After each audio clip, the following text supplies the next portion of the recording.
Ragazzi, 1, 2...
Four brilliant criminals at the climax of their most magnificent effort. This effort began 6 months ago in Porto, where we were all to board the ship for Africa. And they were my associates in a quest for uranium. An element not one of them knew the first thing about, except that they'd heard you could get dough for it. Big dough. Who? I mean, what do you suppose they are? Businessmen, does it matter? Well, if we're going to be on a small boat with them for weeks and weeks. I only said they might be fellow passengers. Harry, we must beware of those men. They're desperate characters. What makes you say that? Not one of them looked at my legs.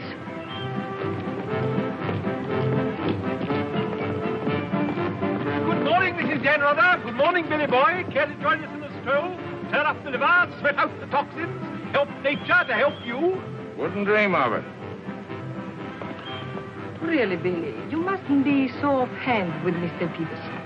If I were to treat him with more than common politeness, he'd misunderstand and try to push me around. Mr. Peterson is a bully. Billy, Huh? did you see this? That man in London has been killed. What man? Paul Van Meer, high-ranking official in the Colonial Office, was stabbed to death early this morning by an unknown assailant outside a club in Soho. This is the third crime of violence to occur in that vicinity within the past month.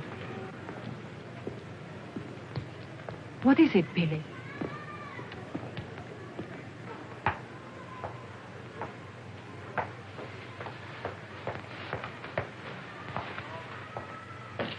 In heaven's name, Billy, say something.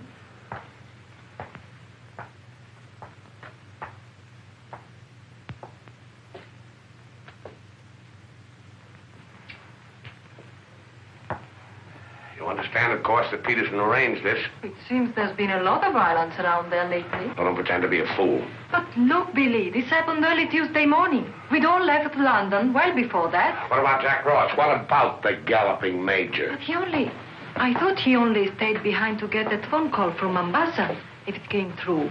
He'll be here this morning. Well? Don't get so excited. Don't jump to unpleasant conclusions. Jump? They might as well have drawn a map. Why was Peterson worried about Van Meer? What made him think he was dangerous? He was afraid Van Meer wouldn't stay bought. Afraid he'd get the wind up after we'd gone. He had visions of him trotting upstairs to his superiors, announcing I have certain information that certain persons have paid certain sums of money. Don't talk so loud, Billy. To obtain illegal rights to certain mineral supplies. That Indian, that Raja or whatever he was, that you worked for in the old days, he killed a lot of people, didn't he? Ah, but he had a better style. Besides, he was out for a kingdom, half the size of France. What's the difference between that and millions of dollars? We must think of the future, Billy. This is our big chance. It may be our last.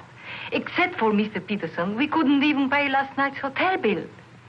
Where are you going? Now to a cafe, drink a lot of Pernod, and listen to the band. You won't make a fuss, will you? It doesn't do to make a fuss. You have to think of the main objective. Naturally, it doesn't do to be fussy.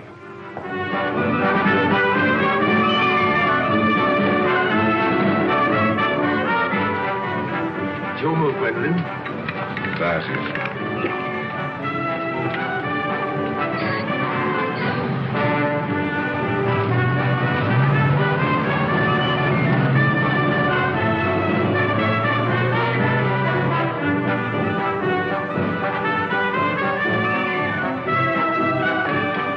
Luggage is in there. Bring it up.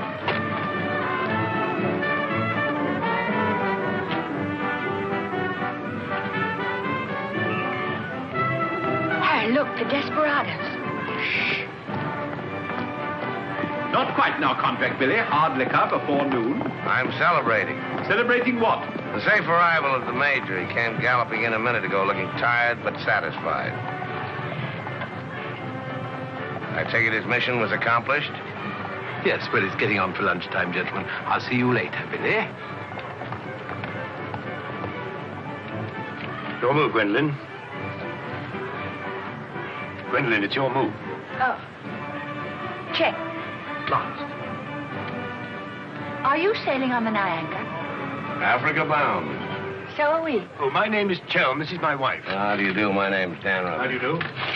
Are your friends sailing too? The whole kit and caboodle. You're a very mysterious group, I must say. Really, Gwendolyn? How so mysterious? Well, for one thing, you all appear to be of different nationalities. Your move, Gwendolyn. Check. I have a theory about you and your friends. Correction. My associates. As a matter of fact, I think you're doctors. Evil ones, I mean. You're going to the heart of the jungle where human life is cheap to perform ghastly experiments which require the sacrifice of thousands on the altar of science. You must excuse my wife. She has a very lively imagination. Checkmate. I don't know how you expect me to play a decent game when you keep talking all the time. Harry's been all out of sorts today. Usually he's a wonderful loser. Good morning, Mr. Dunrada. I bring you the captain's compliments, along with the sad news that the sailing of the SS Niagara has been postponed. Now, look here. This boat is most definitely scheduled to sail at 2400 hours. Scheduled, Mr. Chelm, but not, I fear, destined to do so. The fella gone, or is the captain drunk? Oh, of course the captain is drunk. But the real trouble is with the oil pump. Well, it's not good enough. Simply not good enough. Quite right, sir. But you're putting it too mildly. The present oil pump is no good at all. Well, how much delay does this mean? To locate, bargain for, purchase, and install a new one will require, I should say, more than a day, less than a fortnight. Utter hopeless inefficiency. Probably it isn't the oil pump at all. Just making it an excuse to hang about and pick up extra cargo. Guns or opium? I wouldn't be surprised if she turns out to be a smuggler. What a miserable place to be stuck in. Squalid, fifth-rate port. Ever been in Forteventura before? No, I don't know this part of the world at all. Oh, I thought not. Otherwise, you wouldn't be so upset about staying. Magnificent country. Ruins to visit by moonlight, fine stretch of beach. Back there in the hills, one of the few spots left in the world where you can get decent food and drink. It's called the Blue Pavilion. I insist you give me the pleasure of having dinner with us tonight. Oh, that's awfully kind of you, but... Us?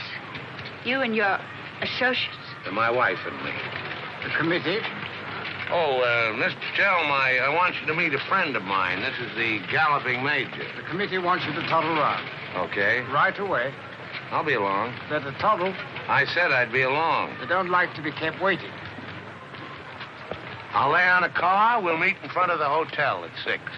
Arrivederci. Dan rather. An American, I suppose. Anyway, I quite like him. Time. 24 hours in the day, 1,440 minutes for somebody else to get busy on the same idea as ours. We ought to have got the plane and flown out, as I said from the start. You remember I said it, O'Hara? My name is not O'Hara. It is O'Hara. You hear? Mr. O'Hara. Yes, Mr. O'Hara. But you remember I said it? I said we ought to take a plane. Time. What is time? Swiss manufactured, French hoarded, Italian squandered, Americans say it is money, Hindus say it does not exist. You know what I say? I say time is a crook. If we took a plane, we'd be there inside 15 hours. Instead of who knows where. I don't want any more talk about flying. The sky is for the birds. My feet are on the ground. Both of them. Come in, Billy boy. What's all the fuss about? No fuss, Billy. We're merely wondering what course to pursue in view of this unfortunate delay. Join the peasants in their revels. Go to church. Write your memoirs. Very funny. I like an associate of mine to have a sense of humor. Good laugh does more for the stomach muscles than 5 minutes setting up exercises. And now that we've had our moment of fun, and all the better for it, let's get back to the question. Doesn't this delay call for a cable to your friend in British East? Mustn't send cables. Can't you get it through your heads that the population down there has trained noses? They can smell a uranium deal like a cat smells fish. But aren't you afraid, Billy, that when our little party doesn't show up on the date you said, aren't you a teeny bit afraid that your friend might use this as an excuse to begin negotiations elsewhere? If my friend were looking for an excuse, you'd find a better one in the morning papers. What do you mean? I'm talking about the untimely demise of Paul Van Meer. I'm appalled, Billy.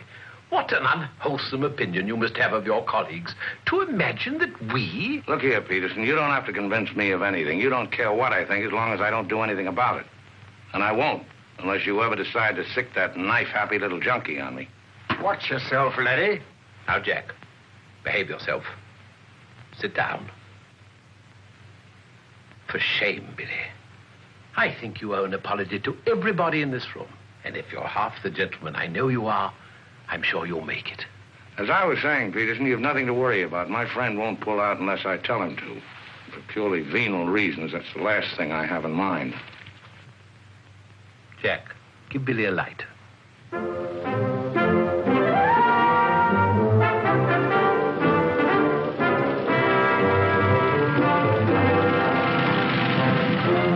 What a wonderful car. It looks as if it had won the Grand Prix d'Elegance many years ago. Oh, it did. It was built for Oraposo. You know, the bullfighter. He had it made this way so he could stand up and take bows. He only got one ride in it, bequeathed it to me on his deathbed. Well, here's to Oraposo. I hope you like champagne. You mean it's yours? Well, I gave it to my former chauffeur, the fat bandit in the front seat. Harry, look at that wonderful villa. Well, that was Bertie Crampton's. Oh, you mean Lord Crampton, in Gloucestershire. His family acres marched hand in hand with ours. Gloucestershire, the cathedral towns, trout fishing, garden parties. What a beautiful life. You know England well? Emotionally, I am English. I serve tea every afternoon with crumpets, and I've always kept up my subscription to Country Life and to Tetler. Trouble with England, it's all pomp and no circumstance. You're very wise to get out of it. Escape while you can. Well, I'd hardly describe myself as escaping. Simply so happened that a relative of mine, first cousin actually, who died recently, happened to be the owner of a coffee plantation. Africa's the place now. You talk about the diamond boys, the gold boys. They just skimmed a little off the top. Potential mineral wealth of Africa's hardly been scratched. Now, there is a villa. Big. Well, that's the Villa Capriccio, famed in song and story, a 3-star attraction in Baedeker. Well, whose is it? Well, the bank's on it now. It used to be mine. Yours? Yes, I brought old Charles over from Fouquet's. You know, the old Fouquet's, to run it for me. Then when I decided to pull up stakes, I bought him this restaurant we're going to. Least I could do to show my appreciation. Well, here we are. Charles!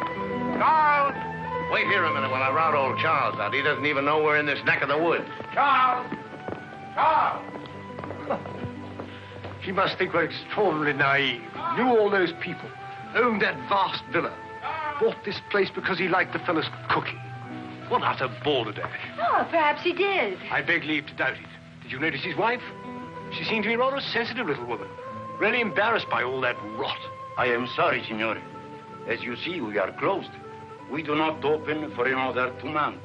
Charles, what the devil's going on here? This place is falling to rack and ruin. The place is closed. We shall have to dine in the hotel after all. Monsieur Dan. Monsieur Dan. Madame, why did you not let me know you were coming? You did not say you were with Monsieur Dan. Nothing is close to Monsieur Dan. Good to see you again, Charles. It's been too long, Monsieur Dan, not since the night you left the villa. Remember your farewell party. I've tried ever since to forget it. Remember how in the morning we escorted you to the train with violins playing and everybody cried like when a king you love very much leaves this country. Aren't you dressed yet? Do I appear to be dressed? Do dress. Do hurry. It's the most wonderful day. And Billy wants us to drive out and see his villa. His former villa. Obviously, I can't go. I've got a chill on my liver. What a miserable place to be ill. And you forgot to pack my hot water bottle. You packed it. Gwendolyn, I distinctly remember. Hello. Oh, hello. No, I'm afraid we can't. Harry has this wretched chill. Give me the telephone. Chelm here. Yes. Quite. Absolutely. A hot water bottle. That's very, very good of you, old boy. Look here, Dan, rather, would you mind very much if my wife went alone? She enjoys this sightseeing sort of stuff, you know. Splendid. Splendid. I'll send her along. You know, Gwendolyn, nowadays, one simply cannot afford to dismiss people just because they're not one's sort. One has to try and bridge the gulf. After all, it's a new world we're going into. One's got to take it as one finds it. Face it. Use it. Master it.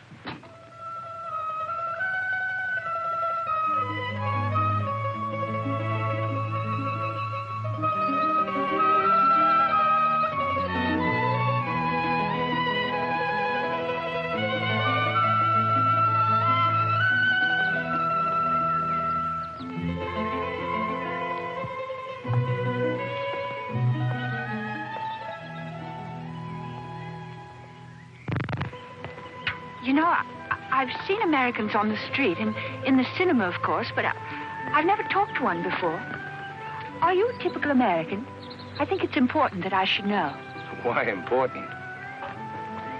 There are two good reasons for falling in love. One is that the object of your affections is unlike anyone else. A rare spirit, such as Lord Byron. The other is that he's like everybody else, only superior. Harry, for instance, is the very best of a type. Well, as you must know, I'm a typical rare spirit. How long did you live here? Oh, the longest I've ever lived anywhere is 2 years. Well, when you were a child. Didn't you ever have a mother and a father? In a house, in a street, in a town? No, I was an orphan until I was 20, and then a rich and beautiful lady adopted me. You know, I've changed my mind about your being an evil doctor.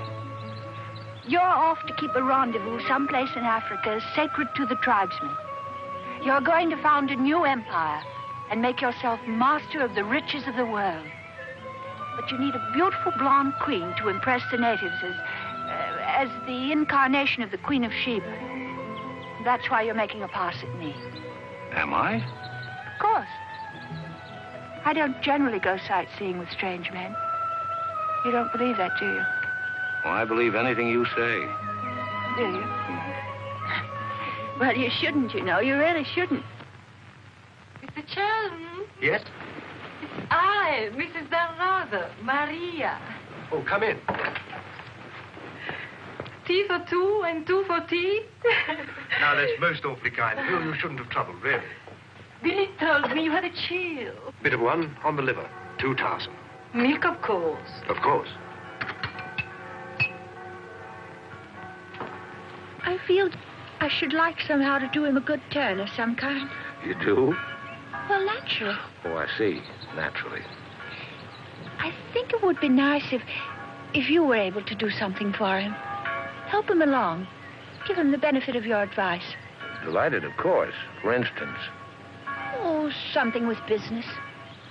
He was very pleased with that tip you gave him on the way home last night about the gold shares. I've forgotten what I told him. What was it? I don't remember either. I was listening to your voice. I wasn't listening to what you said. You see, if you were helping him, it would be so much easier for us to be together a lot out there in Africa. Was he any headed for business? Why, he's simply brilliant. I wouldn't have thought it. But of course he is. You don't suppose I'd marry a ninny, do you? If you imagine that Harry's simply going to Africa to plant coffee, you're very much mistaken. In point of fact, coffee is the least of Harry's interests. In point of fact, the land he is acquiring is extremely rich in certain minerals. Minerals which are indispensable to the production of atomic energy. Harry's land simply teems with uranium. Wouldn't surprise me to see him become the uranium king. So you see, my husband isn't such a ninny as you may have imagined. It might very well be worth your while to go in with him. The potential mineral wealth of Africa has hardly been scratched. Well, I was telling you last night. Well, of course. It's a well-known fact.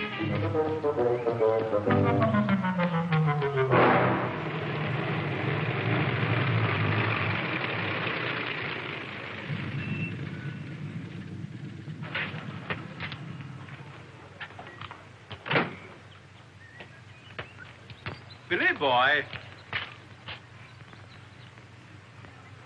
Had a happy day? Very. I'm so glad. What an attractive woman Mrs. Chelm is. Is that what you called me over to tell me? Who are the Chelms? They're English going out to British East. They have a coffee plantation. Any money in coffee?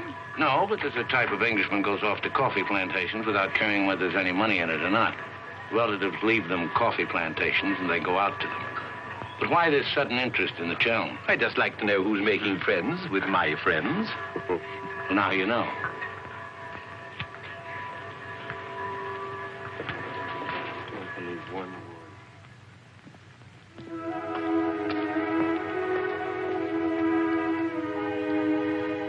You know, if I ever leave you, it'll be for someone of the type of Harry Chelm. Well, bully for you. I suppose that type of Englishman is like a story I once heard. An English gardener in England was showing some Americans one of those wonderful English lawns. And of course, they wanted to know how to make a lawn like that. And this English gardener said... He said all you have to do is get some good grass and roll it every day for 600 years. I heard that story before you were born. Englishmen tell it when they're feeling down in the mouth. Just don't understand the Chelm type. You're not even listening. You never do. Someday I'll say goodbye and you won't hear that either. One day I shall really meet my type and run off with him. And you'll be simply amazed. That's possible. George Moore said, I learned it by heart years ago. He said that each great passion is the fruit of many fruitless years. Judge Moore was a very distinguished English writer, you know. Except that he was Irish. Cheer up, sugar. If I make $1 million on this deal, I'll buy you an old English lawn, one we can roll up and take with us.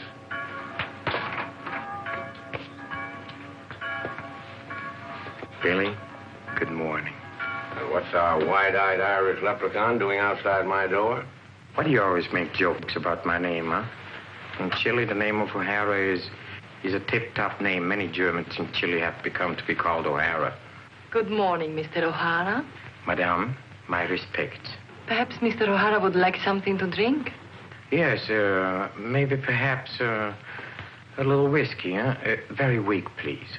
What's this visit in honor of? Oh, just wanted to have a little talk with you. Okay, but make it fast. Fast? I give you my word, Billy. I give you my word. I feel to you like an older brother. Oh, it's not so much the difference of age. It's probably, yes, the reason is because I come from a culture which is so much older than yours in my country. A child 6 years old is older in his heart than you'll be at 60. It smokes, it drinks, it philosophizes. At this rate, I'll be 60 before you get to the point. At the point. The point is that Peterson, Ravello, myself, we are the principals in this case. We are in with the money. We cannot switch around and turn, but an agent, it's easy to imagine that he could conceivably doesn't feel himself quite as irrevocably committed as Peterson or We're fellow passengers, I believe. Not quite yet, would you say? Too sadly true. By any chance, you don't happen to have seen your Mr. Danrother about? I don't think Billy's up yet. Not 11. He's rather a late riser. But he said it. Well, anyway. I shouldn't put too much stock on what Billy says, particularly when he's had a few drinks. It's not that he means to break his word, he just forgets that he's given it. Charm and dependability so seldom go in one package. There are exceptions, of course. Your husband, I imagine, from his manner and behavior, is one. Oh, yes, very. Well, quite, I mean. I'm so looking forward to meeting your husband and having a chat about Africa. By all means. I understand he's in coffee? You make it sound like a total immersion. Part of Africa we're going to is due for some pretty important changes. In my opinion, things will be booming out there before you can say Jack Robinson. I do hope there won't be too many changes. It's completely unspoiled, I hear, with some of the loveliest scenery in the world. I can't imagine anything more lovely in the way of scenery than to have a few acres of gold and diamonds cropping up on a piece of land I bought for a song. Heaven forbid. Next thing there'd be big, ugly holes everywhere and great, horrid machines instead of lovely scenery. Anyway, I don't think my husband worries much about money and business, that sort of thing. Really? I mean, to appreciate my husband's point of view, one has to understand his background. Those lawns, hundreds of years in the making. Those immemorial elms. Those walls hung with family portraits. Generations of them. Those great echoing galleries where so much of English history is being made. Taxes must be terrific on a place like that. What would people like the Chelms care about taxes with their kind of money? I mean, when a family's been a power in the city of London for so long, one of the great financial families. Power in the city? You mean? Oh, yes, of course, one of those Chelms. I'm surprised you know about them at all. Very few people do. They prefer to work behind the scenes. I find it rather hard to believe that a man in your husband's position would go to Africa just for the coffee planting. You're very quick, aren't you? In point of fact, he isn't. In point of fact, he has a very special reason. So I suspected. It has to do with sin. Sin? Since the war, my husband has been almost exclusively concerned with spiritual values. He feels that if he can get away there, in the heart of Africa, he will come face to face with essentials. He wants to work out the problem of sin. Sin? Why, yes, of course. Isn't that what we're all most concerned with? Sin? Gwendolyn, what are you doing here? I thought we were supposed to meet on the beach. Harry, I want you to meet Mr... My name is Peterson. Been having the most delightful talk to your wife. She tells me you're interested in spiritual values. I myself am vastly Harry, concerned. we'd really better be going. You'll excuse us, Mr. Peterson? What have you been telling that man? Nothing, Harry. He got onto the subject of religion, and I just happened to mention that we usually go to church on Sunday. Billy, I think it is high time you take stock of yourself. Can you truthfully say about yourself, I, Billy Danreuter, have acted fairly and squarely to my associates, huh? But of course he can, Mr. O'Hara. Everybody knows Billy's the soul of honor. Shut up, sugar. Perhaps he's the soul of honor, and perhaps appearances are deceiving. You mind telling me what it is I'm supposed to have done? Nothing. It's your conduct. Your conduct doesn't... Your conduct does not inspire confidence, and confidence really is the most important necessity in an undertaking of our kind. One may be completely innocent, but if one's actions invite suspicion, one might as well be guilty. To be trustworthy is not more important than to seem to be trustworthy. Billy, have you done something you shouldn't have? Tell me, Billy.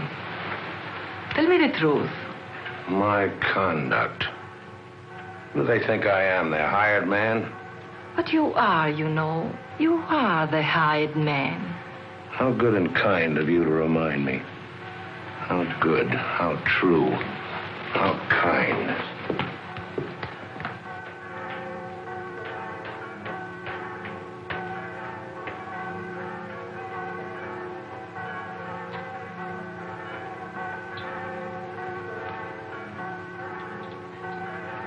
I say, Dan, rather good to see you. How about a drink? Well, Oh, come on, my dear fellow. Let me buy you a drink. Oh, Gwendolyn, don't forget to send one to Aunt Beatrice. Can't understand it. Gwendolyn distinctly said she'd join me on the beach. Then I come back and find her sitting there in that cafe. Extraordinary creatures, women. well, let's drink to them. Pano. Scotch. Come on, you tiny little wreck, have a drink. We're drinking to women. Take the drink, but won't join you in the toast. Glass of Irish. Women. Hitler had the right idea. Keep them in their place. Kleine Kinderkirchen, babies in the kitchen. Say what you want to about Hitler, he had his points. Come. Look This here. generation's had its chance. Hitler, Mussolini, those were the men. Now is the age of the barbarians. The world's going up in smoke. I say, let it come, get it over with. Well, if you don't mind, I'd like another year or so of worry. Worry? Just 1 minute, laddies. I've just 2 or 3 words to say to you, laddies, and that's don't worry. Don't ever worry. I'm in a position to know secret information. The Rosicrucians, the Great White Brotherhood, the high secret orders. But you've no faith. You must have faith. Faith and power, secret power. Men who guard the trust from the deepest inside of the whatchamacallit. Mystic rulers, all one club, chained together by one purpose, one idea. Mankind's champions. Follow me, Billy? Oh, why, of course. This generation's had its chance. Hitler, Mussolini. I can't stand here and permit you... Are you interrupting me? Relax, Jack. Have another drink. I simply want to state that things don't happen to be what certain people imagine. An officer may find himself strapped for money, and he may undertake certain things which in other circumstances, no. Absolutely no. Absolutely. Absolutely no. In the old days, I should have simply told people of your ilk to buy their own drinks. Poor old Jack. I'll teach you. I'll teach you to insult an ex-officer of the Indian Army. Well, are you yellow? The bar. You're Major Ross? Right. Ross here. Right. Right again. Come along, the committee. Saved by the bell. I've never heard such rot in my life. Sin. Oh, sin. All I could do was to keep a straight face. No, I'm certain of it now. These are 2 very clever and dangerous antagonists. Sit here and help me close. But how could they possibly know what we're up to? Great interests like the Chelms have ways and means. Yes, and I'm convinced they're out to get us even before we get started. We must get ahead of them. Time has entered the picture in a new way. Never forget the time factor, gentlemen. It always enters the picture in the end. I'm sending a cable to London. I want full information on those Chelm interests. British Africa, too. Check up on his interest there. Every time the plane lands, I'll try and reach you by telephone. Keep me informed of the latest development. Dan Reuter, that lying, swinish, rum-swilling double-crosser. What pleasure it would give. No, you can't at the moment. We need him. Right now, we need that swinish, lying double. Did I hear my name? Rub-a-dub-dub. 3 men in a tub. Tub? Oh. Been a change of plan, Billy boy. You and I are leaving for Africa. How's that? You and I are flying to Africa by the next plane. Oh, what's happened, Peters? Must be something important to get you on a plane. Perfectly simple, Billy boy. The trouble with the oil pump and the general uncertainty about when the Nyanga will sail forces me to sacrifice my personal comfort. I prefer to fly rather than run the risk of arriving too late. Well, there's also such a thing as arriving too early. What do you mean by that? Well, the land doesn't come up for auction for a couple of weeks. My friend can't make his move until then. If we sit around British East all that time, somebody's going to start wondering who we are and ask questions. Is that your real opinion, Billy, or are you just looking forward to a long sea voyage with the attractive Mrs. Chelm as your companion? Or perhaps you have even other reasons? Such as? That's for you to know and for us to find out. You'd better get your packing done.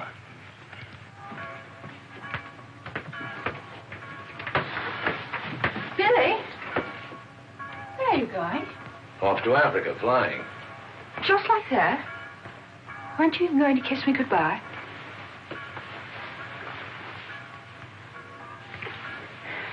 I wish. Don't say it. What? That you wish we'd never met. You'll be coming on the boat, and in Africa we'll get together and... I think I hate you. Letting those revolting men order you about. Don't deny it, I've watched them. They treat you like a servant.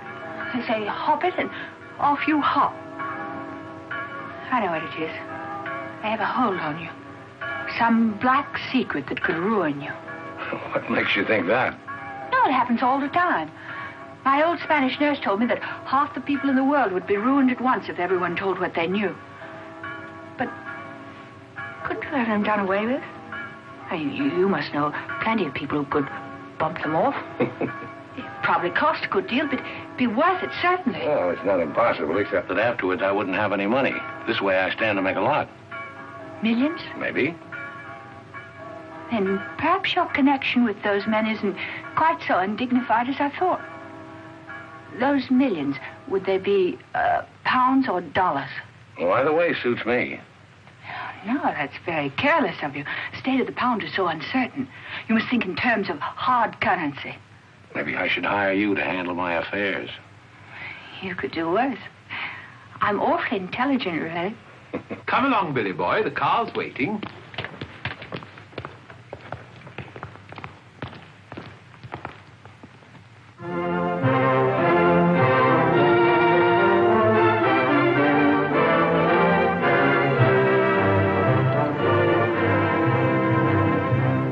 Can't get faster than this, we'll miss the plane.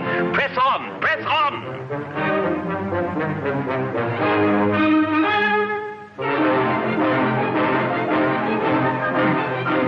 High posting.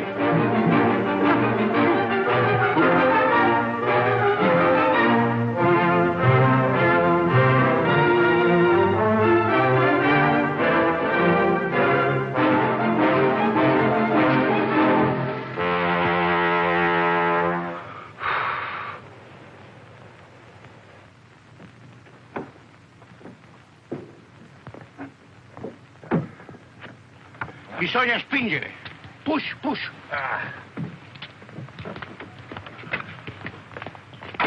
Come on. 1, 2,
beautiful car. You did that on purpose. What? You planned it that way. I know what you're up to. I know everything. I know about the uranium on the Chelm's land, the Chelm interest in the City of London. The what? You heard me, the Chelm interest. I take it your information comes from a reliable source. It does, from Mrs. Chelm herself, in fact. Ah, magnificent. Simply magnificent. You must pay me back for the loss of my beautiful car. If you weren't a benighted jackass, if you could see as far as you could spit, you'd know there's no such thing as a Chelm interest. You'll have to do better than that, Mr. Danrother. Very much better than that. Don't believe me. Check with London. If you find out he's anything more than a down-at-heel Gloucestershire squire, you can have my services for nothing. You mean Mrs. Chelm is an unqualified liar? Well, let's say she uses her imagination rather than her memory. You will make restitution with no Mr. Dan, either the money or a new car. Why, you fat bandit, I gave you the car in the first place. How I came by it is beside the point. The fact you gave it to me doesn't make it any the less mine. Shut up. That's right. Threaten me. It is not enough that you destroy my beautiful car. Now you... my beautiful car!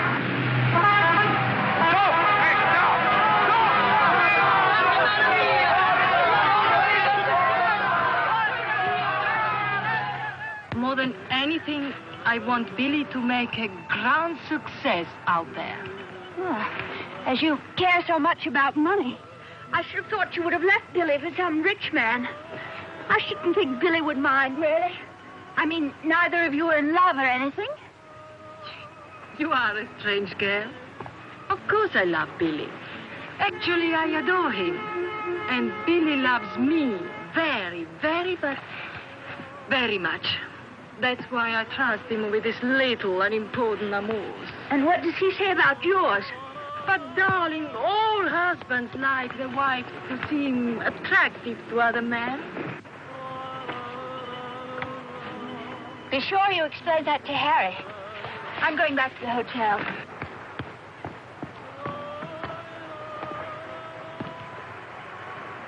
This is Dan Rubber, Maria. I'm afraid, I have some shocking news for you. The boat is not going at all? There's been a terrible accident. Your husband's car drove over a cliff. The people on the bus saw it fall into the sea.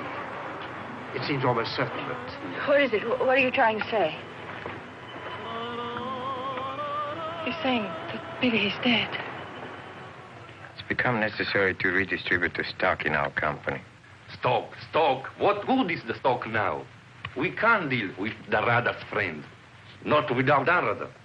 All the effort, the money, everything went over the cliff with that car. Ravello, you forget the English are very sentimental people. I tell you, there is nothing that Billy's friend will not do for his widow. And in black, she's a very touching figure. Poor Maria, you really have had a wretched time of it. You are very understanding. If only there was something I could do.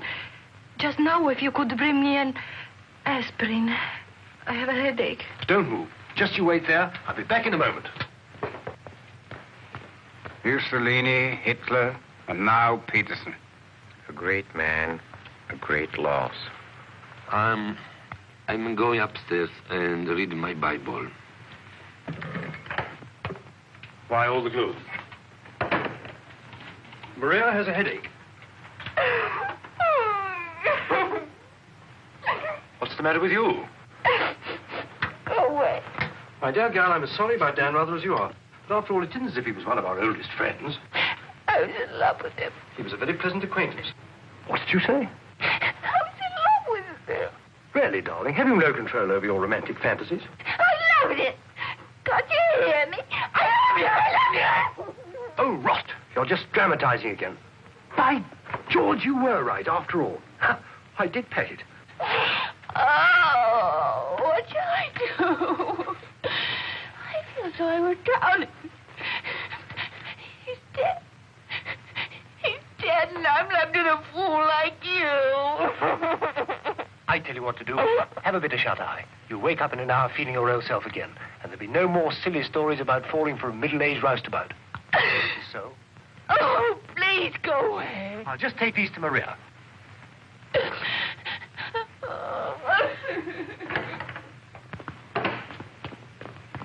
Mr. Shelm, this is very important, for you as well as for myself. Yes, well, get on with it. There is now an opportunity for you to secure enormous profits with virtually no risk. I want to beat about the bush. Our purpose in going to... For you as Billy's widow, it will be very easy to persuade his friend in British East, and for capital, we have John. Quite evidently, you've been misinformed as to my interests.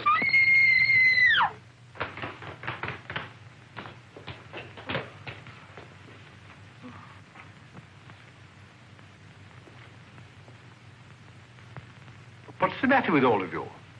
Somebody dead? Car, it went over a cliff. We thought you'd both been killed. Dan, rather, I'm delighted to see you're alive, but your wife is in a fainting condition. You mean you're not dead at all? Obviously, I'm not dead. I knew you weren't dead. I knew it. I counted 13 backwards 13 times. My old Spanish nurse said if you did that, a miracle would happen. And you see, it has. Ladies and gentlemen, I bring you the glad tidings. The captain is sober, and the SS Nyanga will sail at midnight.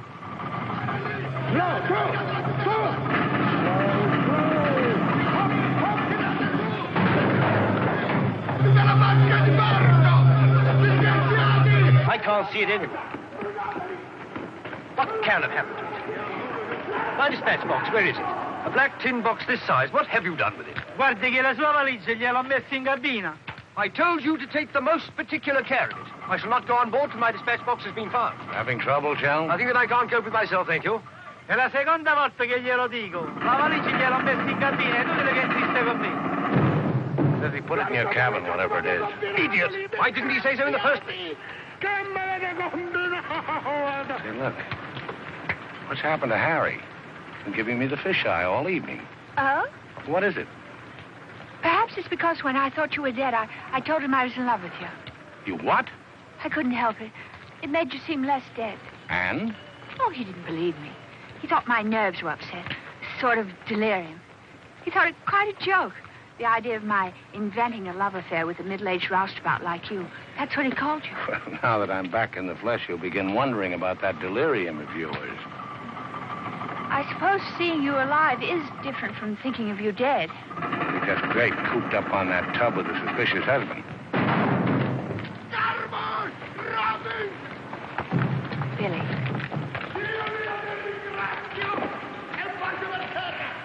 Let's not go. What do you mean? I'm asking you to run away with me. Now. What about the millions in hard currency? What's happened to you? I thought you were my shrewd little manager. I've changed my point of view. I thought we'd get to Africa and you'd make your fortune and everything be wonderful, but now I think it's all too risky. Too many things can happen. I want us to cut and run for it right now. You really mean that? With all my heart. Oh, no, that's impossible. Why? Well, for one thing, Mrs. Danrother might not go for the idea. She's not quite as sophisticated as you are. Please, Billy, listen to me. I've thought it all out. We'll take the bus and catch an express for somewhere. The shot's not on the table. You're not in love the way I am. If I loved you 1,000 times more than you say you love me, it still wouldn't make any difference. I've got to have money. Doctor's orders are that I must have a lot of money. Otherwise, I become dull, listless, and have trouble with my complexion. But you're not like that now, and you haven't any money. It's my expectations that hold me together. You really mean that, don't you, darling? Sure, I mean it. And your main reason for wanting lots of money is so that you'll be ever so attractive and I'll love you more and more. That's right, baby. I'll help you, Billy. I can, too. I'm something of a witch. My old Spanish nurse said I could have been a professional. Don't look now, but they're raising the gangway.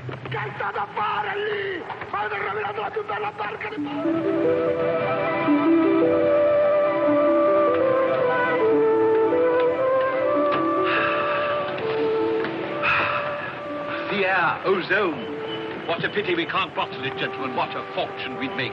Neptune's mixture. Now breathe deeply. Remember, every breath is a guinea in the bank of health.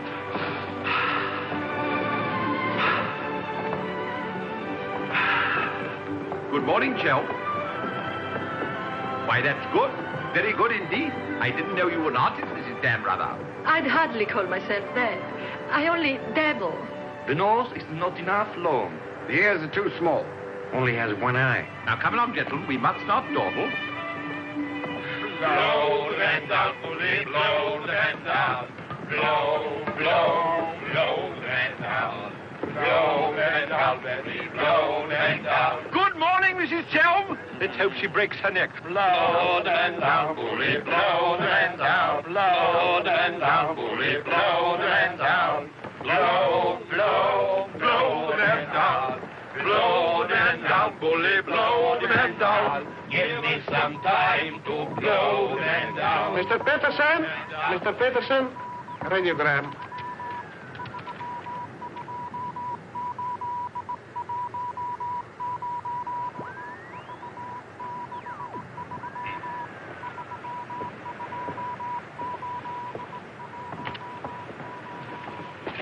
No Chelm Estate, Gloucestershire. Stop. No Linda Gentry Chelms. What do you make of that? He's not a Gloucestershire squire. Like Billy said. Just as I was beginning to take Billy at his face value. But if he's not what Billy said, then what is he? We are at sea again, gentlemen, in more ways than one. Mystery, more mystery. Billy is a liar. Heaven only knows what Chelm is. CID, maybe. You borrowed my thought. What to do? What to do? The time has come for direct action. You remember last night when we came on board? The fuss he was making about his dispatch box?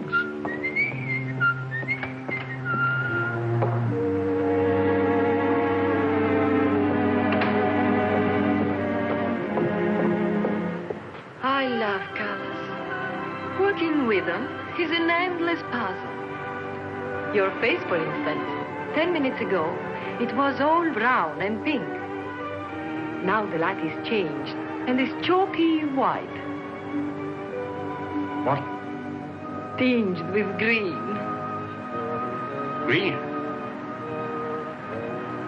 It must be getting rough. Just a little. Don't break the pose.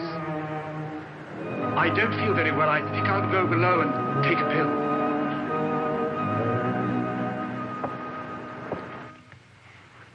It's incredible. Harry Chelm is just Harry Chelm. nothing. Nobody. A ruddy refugee from Earl's Court. With a hot bottle. Look. And a letter of introduction to the secretary of the governor. The secretary, mind you. Disgusting. Purser! My box. Feet up and down, isn't it, sir? It's gone. Oh, yes, indeed. Major Ross took it. I saw him sneak it out of your cabin. I like to keep my eye on what goes on aboard the ship. Where did he take it? I believe Mr. Peterson's cabin. In fact, I'm sure.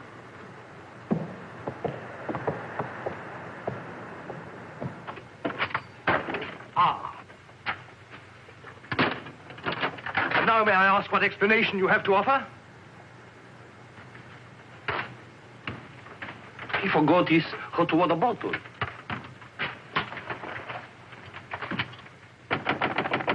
Billy. Come in.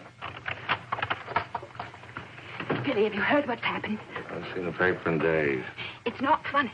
They've stolen Harry's dispatch box. Who stole his dispatch box? That dreadful little major. He took it to Peterson. They went through it. It's all your fault. I suppose you know that. My fault? Well, the poppycock you've been peddling, all that junk about the Chelm interest in London, uranium on your land. Well, in a way, you're the one to blame. I'm the... I mean, you acted so superior. I was falling in love with you, and I couldn't bear it for you to think I was just a nobody. Married to the son of a boarding house in Earl's Court. The son of a what? A boarding house. That's what Harry's parents do. They run a boarding house for decayed gentlefolk. But the way he talks, the way he acts, I thought It's just that he sees himself in a place in the West Country with trout streams and horses, leading the life of a country squire. It's not his fault if people take it for granted that he has a place like that. He's never once said that he had. Well, country gent, son of a boarding house or whatever he is. I suppose I'd better get his box back. Oh, he got it back himself. Well, then there's no harm done. Except that Harry's gone to the captain. He's going to have them put in irons. He is what?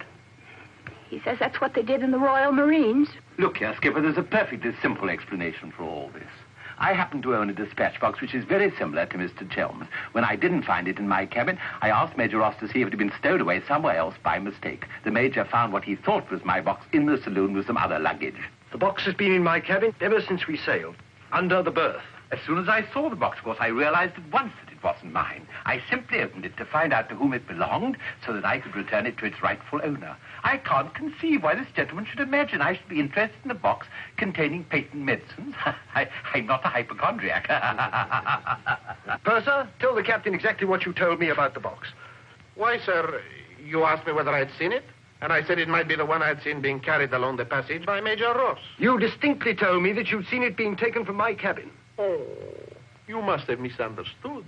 You were rather ill at the time, if you remember, sir. That's all, Purser. He's been bribed. He's in league with these criminals.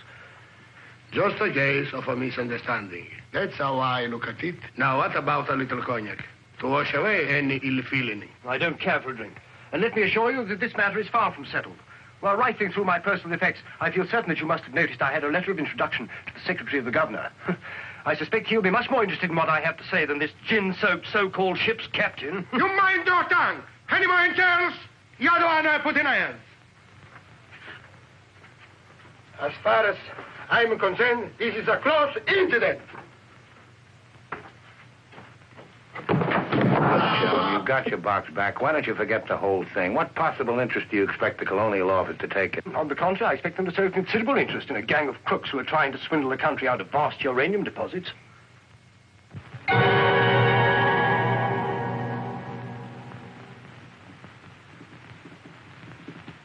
Just one moment, sir. What leads you to believe? This gentleman obviously hasn't seen fit to inform you that during your supposed demise, he attempted to lure me into your nefarious venture. Unfortunately for you, he acquainted me with all the pertinent facts. Facts which I intend to communicate to the proper authority at the very earliest opportunity. I thought you were dead. That's what they told me. Everyone told me you were dead. And if you were dead, we head to a fresh capital. Didn't we? You, Ravello, my own partner, sneak up behind my back and try to cheat me. The milk's spilt. It's no good crying over it. Get after him, Billy. Calm him down. Talk to him. See if you can't get him to change his attitude. I'll try, but I don't think it'll do any good. I don't know why we have to worry about Chelm's attitude. Talk's no good. Conversation never convinced anybody. I say put an end to words. Shut up, Jack. Time factor has entered the picture again. This time, fortunately, it's working on our side. 2 weeks before we reach port. That should be plenty of time to convince our friend, Chelm. I beg you, please end all this trouble. If things go on, either you will be done away with before we ever get to Africa, or you will leave and denounce Peterson to the authorities, and that will be the ruin of all my plans and hopes. In the long run, you'll do much better to get clear of these people. They're thoroughly undesirable. The long run. I'm tired of the long run. I am not even thinking about them or about myself. It's only you that concerns me, Harry.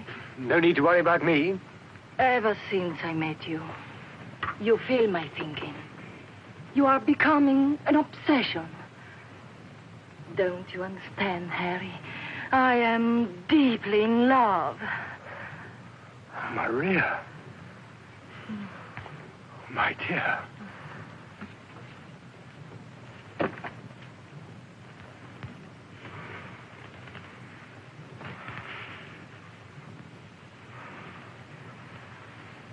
Only you could make a woman feel like this. All I want is to be in your arms, now and always. You forget I'm going to be done away with. Oh, no. It will be easy to arrange. What you must do is this. You will write me a letter.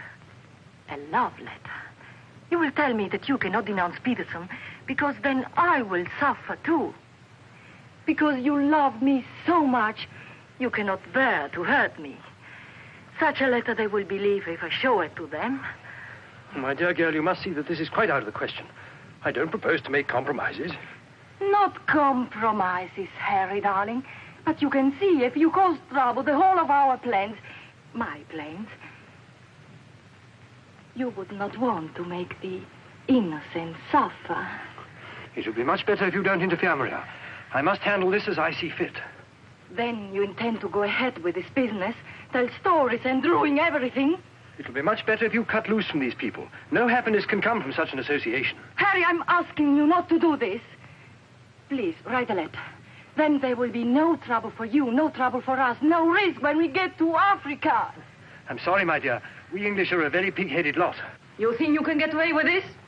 But Maria, my dear good Maria, listen. First you made love to me. Now you tell me you will ruin me. You'll forgive me, but it was you who made... Oh, shut your trap. Go on, do what you like. You think you're such a brave man. I'll tell you what you are. You are a heel. Huh. What the blazes now? What's happening? What's going on here? The oil pump's on the blink. The electricity's failed. Utter folly. A ship lying in darkness this way, we might well be rammed at any minute. I'll tend to this myself. Which way is the engine room? The passengers are not... I'm sure your chief engineer will welcome the advice of an ex-officer of the Royal Marines.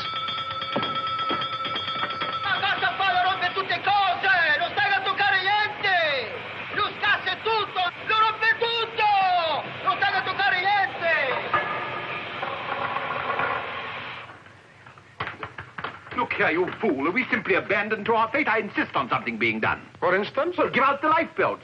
Organize the boat drill. The clientele are requested to remain calm. To remain calm? Does the captain feel no sense of responsibility for the lives of his passengers? It's my opinion that the captain doesn't feel much of anything at the moment. Do you mean to say he's drunk? The fellow ought to be made to walk the plank. I'm afraid just now he cannot walk at all. But this is outrageous. Oh, sit down, old man. What have you got to worry about? We're only adrift in an open sea with a drunken captain and engine that's liable to explode at any moment. It's a perfectly ordinary situation. Happens every day. But just in case any of you are still at all anxious, let it be known that Mr. Chelm has taken charge in the engine room. Who's taken charge? Harry, and he'll foozle it for sure. Shall I get out the hymn books? Your husband claims to have learned all about engine and such things when he was an officer in the Royal Marines. If he ever was. In point of fact, not only was he an officer, but he once won a medal for jumping into a sea of fire to rescue someone. It's only a bit of wreckage, not a man, but that wasn't Harry's fault. Just a slight error in judgment. Oh, the lights, they come on. He must have fixed it. Impossible. The engines are turning. We are underway. I still say it's impossible. Ladies and gentlemen, may I have your attention for a moment? I'm happy to inform you that the oil pump is now in perfect working condition. Putting it right was no great accomplishment for anyone with the slightest mechanical bent. Anyhow, we may now proceed without further delay and in absolute safety. Oh, Harry, you did. You fooled it. But when you wrecked my ship, where is your terror? Forward, please. Captain wants to see you. There you are. You devil! You wrecked my beautiful ship! Nothing of the sort. Some scallywag down there sabotaged my work out of pure malice. You explode my engine! Keep your head down. Let's all behave like little gentlemen. I don't understand, Mother. I can handle the brute. What happens now? Do we get the life belts? Do we abandon the ship? There's no immediate danger. The passengers were pleased to return to the saloon. We're heading for the nearest port, and there seems to be some chance of our making. Let's go. Come along. Now, who was last down? Last. Billy, boy, be a good fellow and make a port the bridge. The Major has no head for cards. A few rubbers will soothe all our nerves. Oh, thank you. I'll soothe mine with a double scotch. In fact, I think I'll make it a triple. No ice, no water. Right, sir. How about you, dear Mrs. Dadbrother? Little bridge? Oh, so sorry. I have the most fearful headache. I think I'll go to my cabin. Oh, what a shame. Well, boys, we'll have to make it cutthroat. What about Harry here? Maybe he'll take a hand. That, under the circumstances, is a most unsuitable suggestion. Gwendolen, I must ask you to either move to another table or else leave the saloon. Oh, Harry, for heaven's sake. I don't care for my wife to associate with an associate of criminals. Don't be absurd. Billy's not a criminal. He's the best friend we have on this boat. We're not in need of such friends. You need any friends you can get. The only thing standing between you and a watery grave is your wits. That's not my idea of adequate protection. Purser, how much longer before this ship reaches port? If we ever do get to port, it should be within 14 or 15 hours. That's a long time. Sit down, make yourself comfortable, have a drink. Enjoy the Major's piano recital. Come on, Peterson, buy us a drink. I'm afraid I can't accept hospitality from persons who I intend in a few hours' time to denounce in a place of justice. 2 spades. I admire your sang-froid, Mr. Peterson. Or perhaps you don't think I'm serious. We shall see. 3 clubs. Gwendolen, are you going to do as I say? Not when you speak to me in that tone. Not when you try to order me about. In that case... Where are you going? On deck, where the air is less polluted.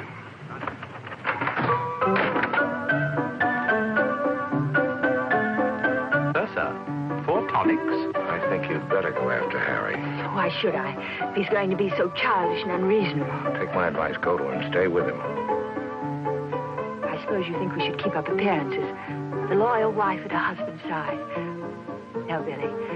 I'm experiencing something that is rare and beautiful. And I shall not deny it, either by word or by deed. I love you. Let the whole world know it. I love you, I love you. Yeah, well, keeping up appearances isn't exactly what I meant. Then why do you want to send me tagging after Harry? He's being such a deadly bore tonight. Deadly, but not dead, not yet. What do you mean? They killed one man just because they thought he might try to get in their way. Now, handsome Harry here is certain to blow the whole thing wide open. They killed a man? Really? Who? Just a man. Well, for all Harry's being too tiresome and my loving you to distraction, I still wouldn't want to see him done in. He has some perfectly darling traits, really. I mean, like always remembering one's birthdays. No, we simply mustn't let anybody murder Harry. Well, keep him in your cabin. Never let him out of your sight. Keep him under lock and key. Oh, Billy, that awful music. It's so loud. It comes right into our cabin. Peterson, tell the Major to soft pedal it. And while he's about it, he might change the tune. Oh, don't you like it? It's one of my favorites. I'm afraid he doesn't know any others. Do you, Jack?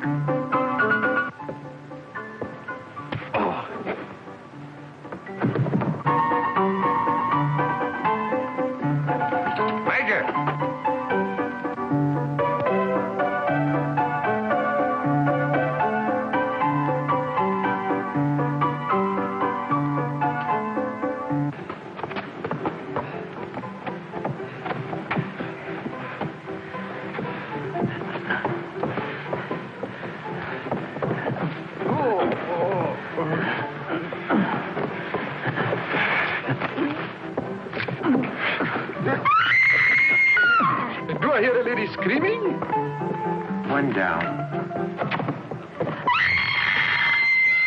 Captain! Captain!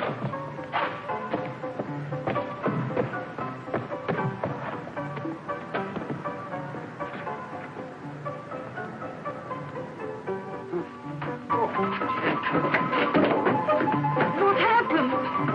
Oh, Billy, all that screaming. I thought someone had been killed. Someone nearly was. Indeed, they were. Look at the Major. Better get a new act finished and the curtain going down on this one. Every time I turn my back, someone makes trouble. The passengers break the engine, they beat each other with the feet, they throw each other overboard. That man attacked me. How you? You again! If I struck him, it was in self-defense. He came sneaking up behind me and tried to run me through with his sword. Is that true?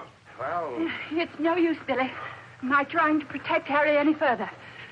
I may as well tell the whole truth. Captain, it grieves me to confess this. But in point of fact, my husband has an illness of the mind. The medical word for it is paranoia. On occasion, he displays homicidal tendencies. The psychiatrists say it's because he believes people are plotting against him. And so he strikes back and tries to kill them. Gwendolen, for heaven's sake, woman, what's the meaning of this treachery? Believe it or not, Harry, I'm doing it for your own good. He knows. He saved my life. He'll tell the truth. I wouldn't contradict the lady. You wrecked my ship! You tried to kill the passengers! But I'm not a safe person on this ship. That's why you're against me. Let me go. I'll kill a lot of you. I warn you, Captain. When I kill you... Poor Harry. It's awfully sad. We've tried everything to cure him. Take your hooligans off. How dare you lay hands on me? You hooligans! I'll have you put in irons. You'll be the ones in irons. Good, good. We'll have no trouble from you. Scum! Mongrels! I'll bring you to book. Every one of you. Every man jack of you. After all, it was the only solution. Harry's safely locked in his cabin where those beastly men can't do him any harm. On the other hand, he can't say or do anything now to interfere with your making that fortune in Africa. I mean, the authorities would hardly listen to the ravings of a lunatic, would they? Well, they won't even let him off the boat. Well, in that case, he'll just have to stay shut up for a few weeks. It's a bit hard on the old boy, don't you think? Yes, but after you've amassed all those African millions, we'll make it up to him. We'll buy him a country place in Gloucestershire with some rough shooting and a trout stream like he's always wanted. Maria will marry him, perhaps. She seems to have a very real feeling for English country life. And everybody lives happily ever after. Especially us, Billy. There's to abandon ship. What's going on? I believe, sir, that we're sinking. What? Station, everybody. Look your light, we're sinking. Harry! Harry, open the door!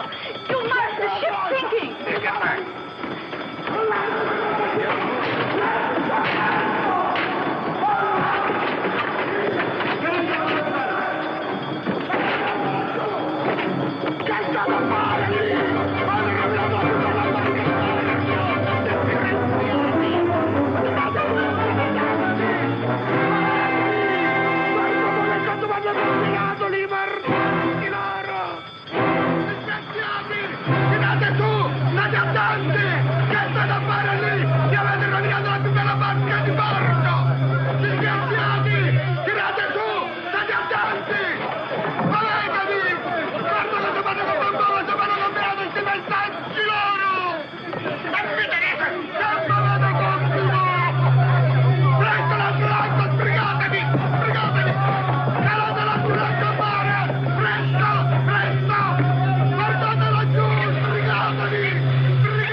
Across him out there. He's a strong swimmer, isn't he?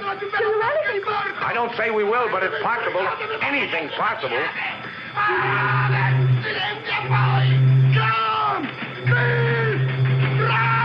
Dio mio, ti ringrazio e passo per terra! Speriamo che incontri un branco di messicani!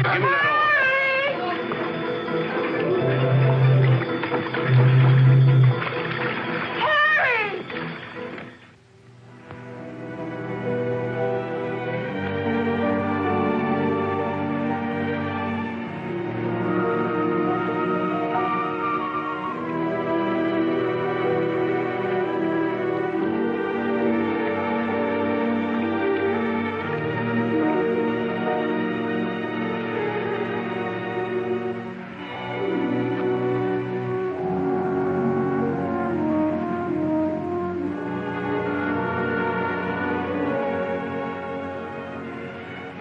Where do you suppose we are?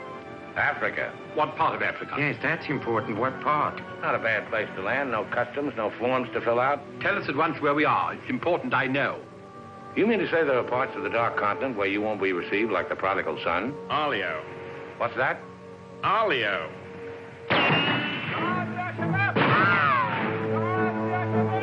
Better get down, everybody. Get rid of your passports, boys. Mrs. Tell, Billy Boy, my identity must remain a secret.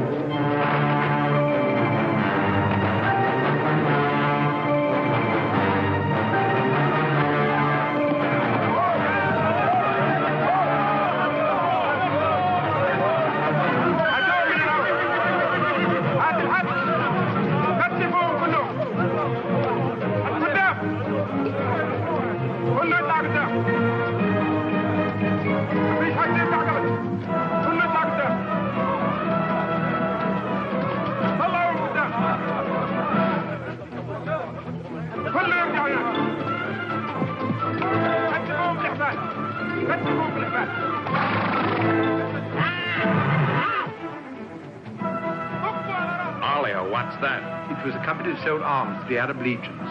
Wait a minute, that rings a bell. Some of the equipment we sold them was defective. Been too long under the water in the Gulf of Leyte. The Arabs claim they lost the war because of rusty guns and dud ammunition. For heaven's sake, be quiet. If you go on like that, I'll see you drawn and quartered.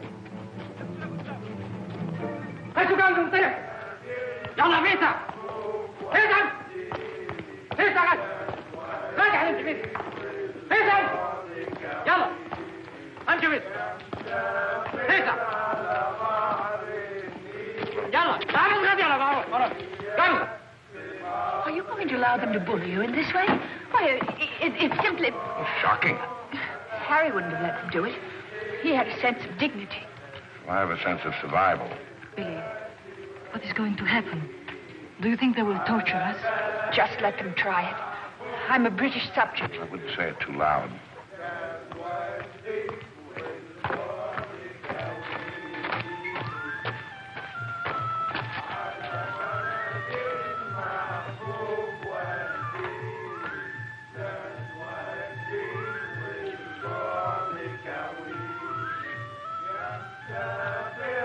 we shipwreck. Big boat, go down. Bottom ocean. We take little boat. Row all day, row all night. Savvy? There's only one way to deal with these swine. Walk up to them and kick them in the belly. Show them who's boss right away. We sight land. Your land. Praise Allah. Come ashore. Suddenly, boom, boom, boom. No good way to treat shipwrecked people. You will please to hand over your passports.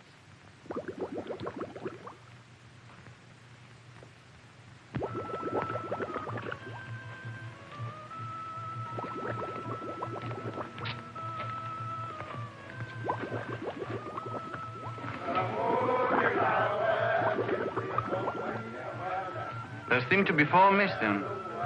Will those who have not handed over their passports hold up their hands?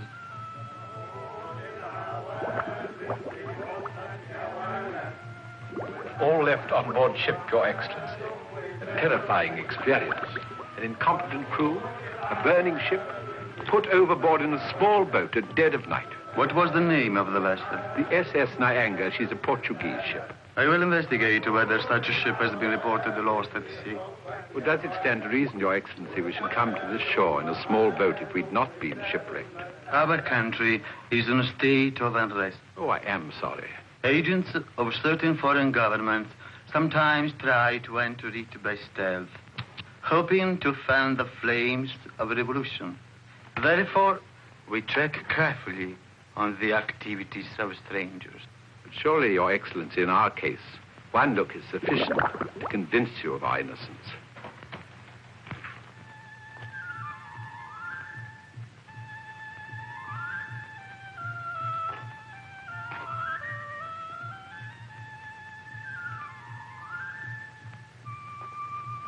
No. One look is not enough.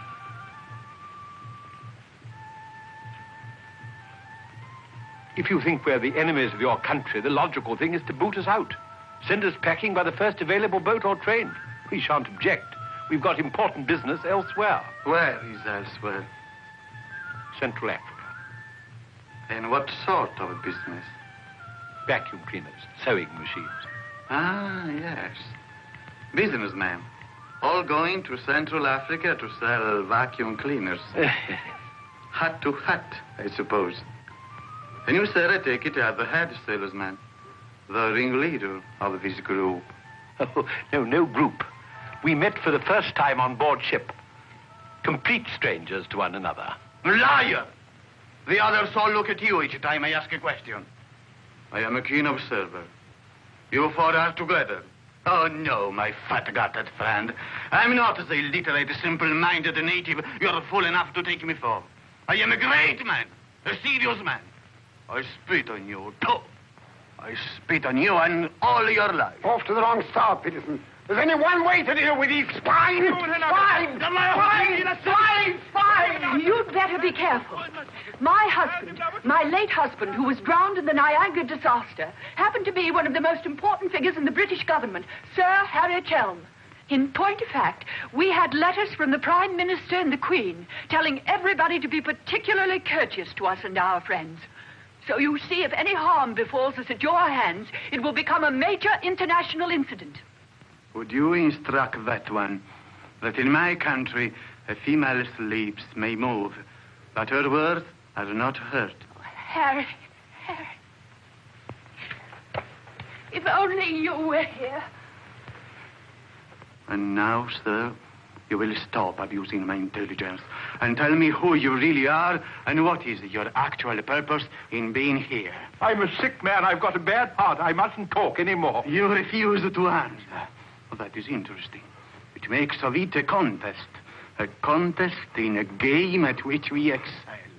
We of this country have had 4,000 years' experience in asking questions and getting answers. Who are you? Why are you here? Don't hit me again. My heart. I have an attack.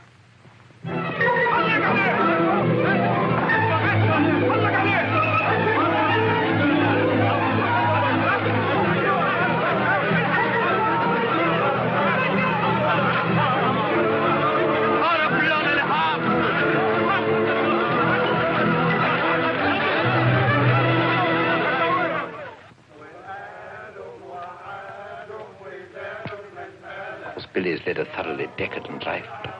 Must say, I thought he had more backbone than that. Backbone. Either you have it or you haven't. You see the beating I took at the hands of that great ugly brute without even flinching. Billy was crazed with fear before they even laid a finger on him. Tell me more about Rita Hayworth. You really know her very well? Do I know Rita? Do I know her? I'll give you a letter of introduction. She'll fall an immediate victim to your charms. You really think so? Oh, but certainly a man like you, suave, intelligent, darkly handsome. You have everything, Ahmed, except money. And if you listen to me, a boat will be placed at our disposal, a very slow boat, so that Fat Gut's check will have plenty of time to clear. And you will trust me for your share? Does one man of the world ask another to trust his own brother? Oh, no, Ahmed. You give me a check for half. Your demands are very great under the circumstances. Well, why shouldn't they be? Fat Gut's my best friend. I will not betray him cheaply. You are certain that you are the friend of the peerless Rita? Come, Ahmed. Line back to business. Very well. 50-50. Oh, by the way, Fat Gut's nature is noble like ours. He might try to bargain. I do not bargain with a puffball like that. It's beneath my dignity. It'll be dawn soon. The correct hour for a firing squad. But if we have him shot, what about the money? Well, I was just thinking that if he had a volley at the psychological moment, he might not be so inclined to haggle. I believe you must have Arab blood. Westerners are not usually so subtle.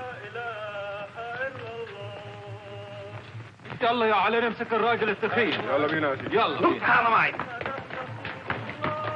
Look, Halamite. Ah! are you taking me? I won't go. I demand to see a doctor. Would you say that in Paris, among smart people, the Rolls-Royce or the Cadillac is considered more chic? Well, that's no problem at all. A man in your position should have both.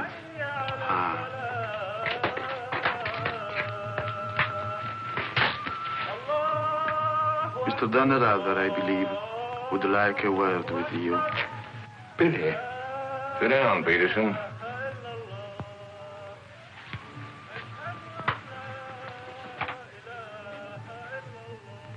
I've been talking to Ahmed here, and he's made the phone.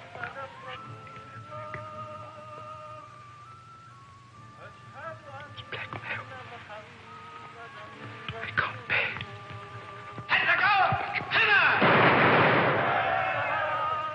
What was that? Firing squad. It's execution day. Will he take a check?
That's right. I'd like to ask you a few questions, if I may. Oh, I'm sorry, not now. Forgive me, but it's rather important. Yes, it always is. I was a newspaper man myself once. Well, you may quote me as saying that everybody was heroic except Mrs. Danrother, who ate all our boots. Very amusing, but I'm not a reporter. Oh? Jack, go to the phone, make reservations. The first plane to Nairobi, 6 seats. Yes, and if they don't have any, talk to the right man and tell him if he kicks other people off the plane, we'll make it worth his while. I always said we ought to take a plane. You remember I said that, Mr. Horror. I said we ought to take a plane. Mustn't dawdle, Billy boy. Great deal to do and not much time. Those were the other members of your party? Yes, I'd like to talk to them, too. Well, what's it all about? I believe you were acquainted with a Mr. Van Meer, now deceased. Peterson, you and the boys better come back down. The gentleman here wants to speak to you, a Mr. Jack Clayton of Scotland Yard. You take your wine here or upstairs, Mr. Dunn? No, we'll have it here. Care to join us in a drink, Clayton? No, thanks. It's a bit early in the day for me. I read somewhere that a Scotland Yard man never accepts a drink from anyone he intends to arrest. Is that true, Mr. Clayton? Quite so. Mrs. Danrother? No, I'm Mrs. Chelm. This is Mrs. Danrother. Oh, how do you do? Well, I wouldn't dream of alarming you lovely ladies, so perhaps I'll have a glass of lovely after all. Peterson, how do you do, sir? How do you do? Ravello. And Mr. Horror. O'Hara, Julius O'Hara, delighted. No, I'm the one to be delighted. It had begun to look as though I'd never catch up with you people. That would have been a bit embarrassing. You see, this is the first time I've ever been abroad on an investigation. I've spent quite a lot of money. And my chief can be very sarcastic about the money one spends, particularly if you fail to deliver the goods. Mr. Clayton is presently interested in the Van Meer murder case. The Van Meer murder case? Oh, yes, yes. That fellow in the Colonial Office. Yes, I read about that in the paper. It was a shocking affair. According to Mr. Van Meer's appointment book, Mr. Peterson, you had lunch with him at the Savoy a few days before his death. That's quite correct. Mr. Van Meer was expert on African matters. We wanted his advice about affairs in British East. Do you recall the subject under discussion? Vaguely. Crop yield. The native labor situation. Inches of rain. Vaccination, shorts.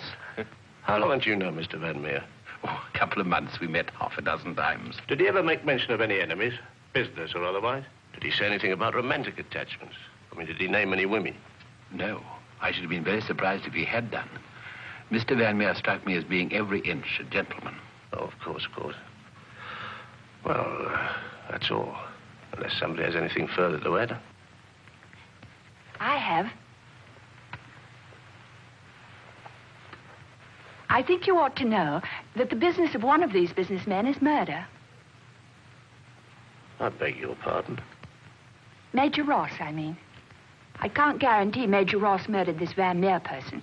I assure you, however, he attempted to murder my husband with a long, thin dagger, which he always carried about in what looked like an innocent swagger stick.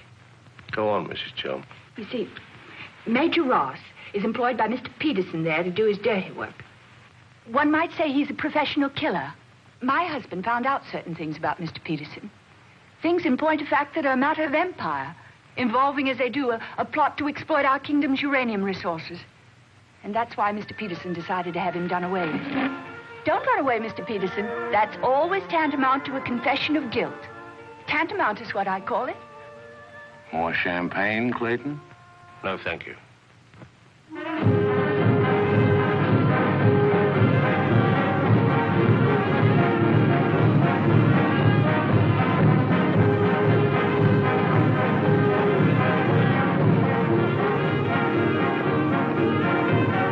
As I said before, very smart fellows indeed. Should you ever think of me in Earl's Court, that's where I'll be, helping Harry's parents with the lodgers. Should you ever think of me, try not to let it be too harshly. You kiss her too, Billy, and tell her she's forgiven. Sure. Goodbye, Billy. Bye.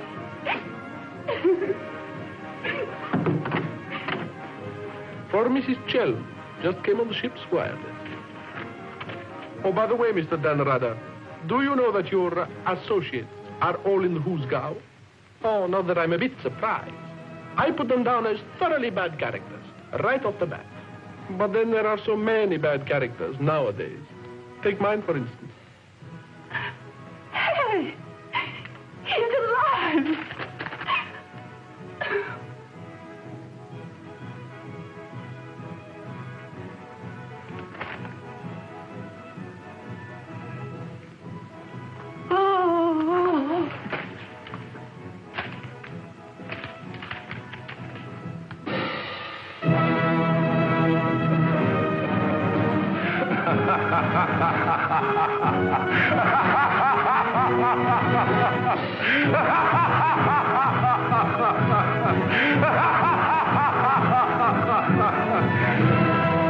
Oh, this is the end.